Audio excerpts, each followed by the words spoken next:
Hello दोस्तों, मैं Rohit Kumar Rohit arts class में आपका स्वागत है। चलिए हम लोग क्लास 10th का सामाजिक विज्ञान स्टार्ट करने जा रहे हैं। सामाजिक विज्ञान की परिभाषा अगले वीडियो में अगले पार्ट में पढ़ चुके हैं। आज देखिए हम लोगों को 4 विषय अर्थशास्त्र, राजनीतिक शास्त्र, भूगोल और इतिहास दिया गया है। आज उसको पढ़ना है। तो पहले हम लोग अर्थशास्त्र को स्टार्ट करेंगे। तो देखिए समझते हैं कि अर्थशास्त्र किसे कहते हैं। अर्थशास्त्र किसे कहते हैं पहले समझे कि अर्थशास्त्र शास्त्र कहते किसे हैं, अर्थशास्त्र कहते किसे हैं। तो अर्थशास्त्र जो है दो शब्दों से मिलकर बना है, पहला अर्थ और दूसरा शास्त्र। अर्थ और दूसरा शास्त्र, अर्थ और दूसरा शास्त्र। अर्थ मतलब धन, अर्थ मतलब धन, अर्थ मतलब धन संपत्ति, धन या संपत्ति।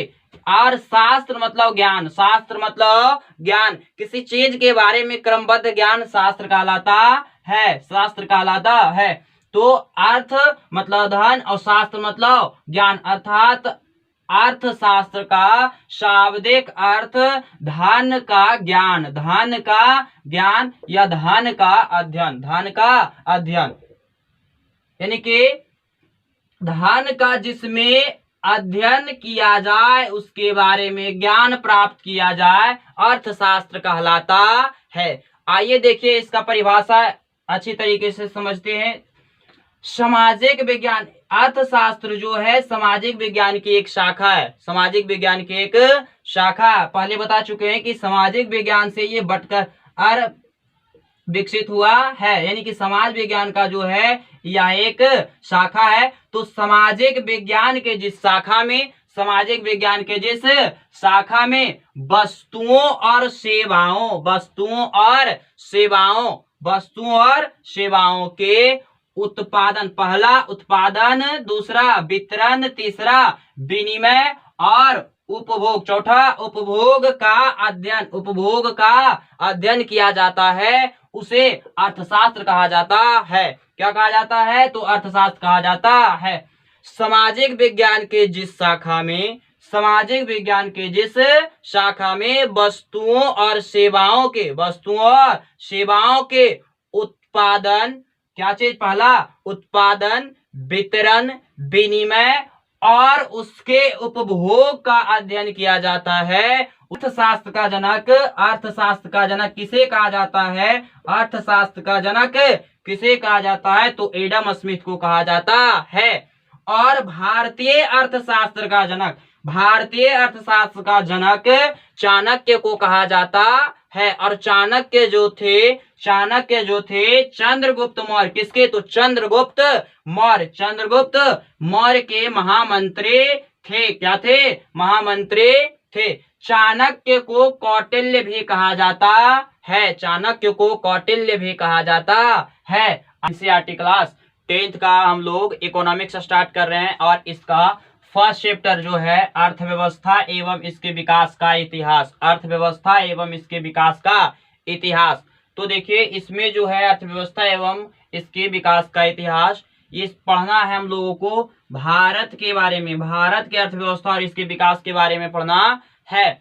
और जो है इसमें आजादी के पहले अर्थव्यवस्था कैसा रहा था और आजादी के बाद फिर कैसे कैसे इसका विकास हुआ, और जब तक अंग्रेज यहाँ शासन किए तब उस समय जो है अर्थव्यवस्था कैसा था भारत को, तो भारत का। तो देखिए थोड़ा सा समझते हैं, उसके बाद हम लोग अर्थव्यवस्था समझेंगे, उसके बाद विकास क्या उसके बारे में समझेंगे। थोड़ा सा पहले समझ लेते हैं इसके इतिहास के बारे में। तो देखिए जैसा कि आप लोगों को पता होगा कि भारत जो है 15 अगस्त 1947 ईस्वी को, 15 अगस्त 1947 ईस्वी को आजाद हुआ था।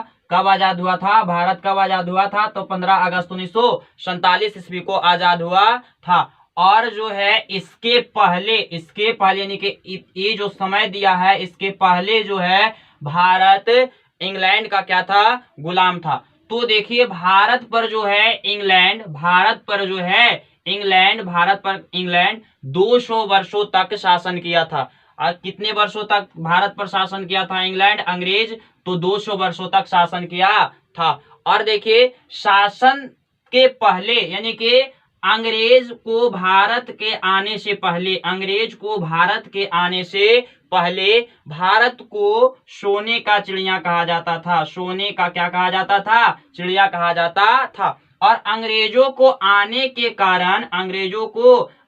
के कारण उसके दमनकारी नियमों और शोषण के कारण यहाँ के अर्थव्यवस्था का जो है धीरे धीरे क्या होने लगा, विकास नहीं होने लगा, अर्थात इसका जो है विकास घटने लगा। और लगभग जितने वर्षों तक यानी कि 200 वर्षों तक भारत की अर्थव्यवस्था का कोई विकास ना के बराबर, लगभग ना के बराबर हुआ। 15 अगस्त 1947 जब आजाद हुआ हम लोगों का देश, तब जो है अर्थव्यवस्था के विकास की किस प्रकार से हुआ हम लोगों को उसके बारे में विशेष जानकारी पढ़ना है, इसके बारे में जानकारी प्राप्त करना है। तो देखिए समझते हैं कि अर्थव्यवस्था और इसके विकास, अर्थव्यवस्था क्या है और विकास क्या है। तो शुरू में ही बताए थे कि अर्थव्यवस्था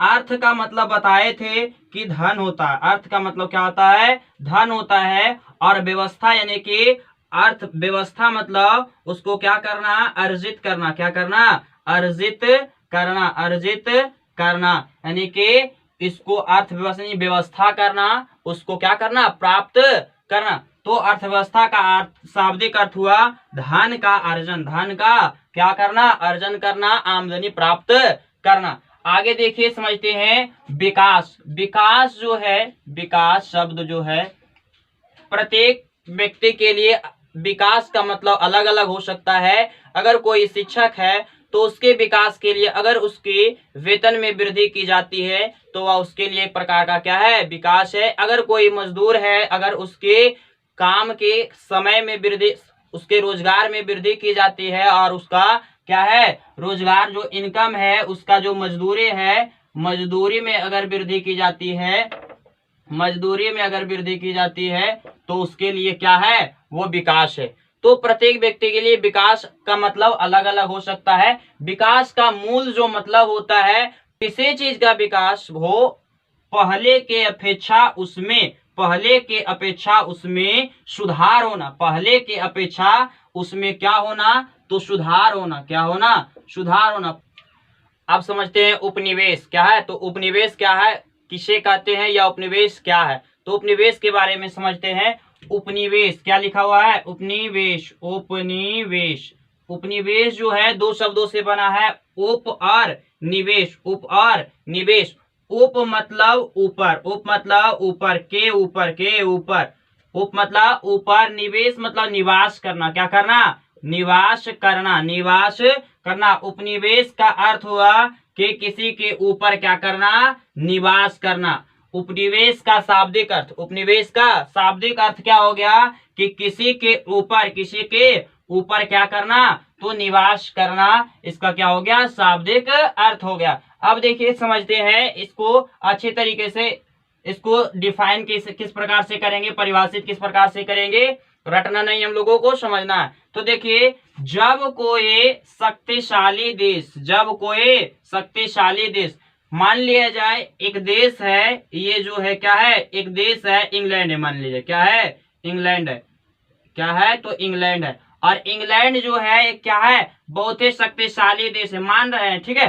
तो इंग्लैंड है, शक्तिशाली देश है, कौन है, इंग्लैंड है। और एक इससे कम शक्तिशाली जो है, मान लीजिए क्या है, भारत है, क्या है, भारत है। तो समझिएगा कि जब कोई शक्तिशाली देश, जब कोई शक्तिशाली देश अपने से, किससे, अपने से कम शक्तिशाली, अपने से कम शक्तिशाली, कौन सी होना चाहिए, तो इससे कम शक्तिशाली होना चाहिए, इससे क्या होना चाहिए, कम शक्तिशाली देश पर क्या करता है, अपना क्या चीज, अपना अधिकार स्थापित, क्या करता है, तो अधिकार, अधिकार स्थापित करके, अधिकार स्थापित करके क्या करता है, अधिकार, इस पर जो शक्तिशाली देश होता है कमजोर देश पर अपना अधिकार स्थापित करके उसके समस्त संसाधनों का, उसके समस्त यानी कि जो कमजोर शक्ति, जो कमजोर है, जो कमजोर देश है, कम शक्तिशाली देश है,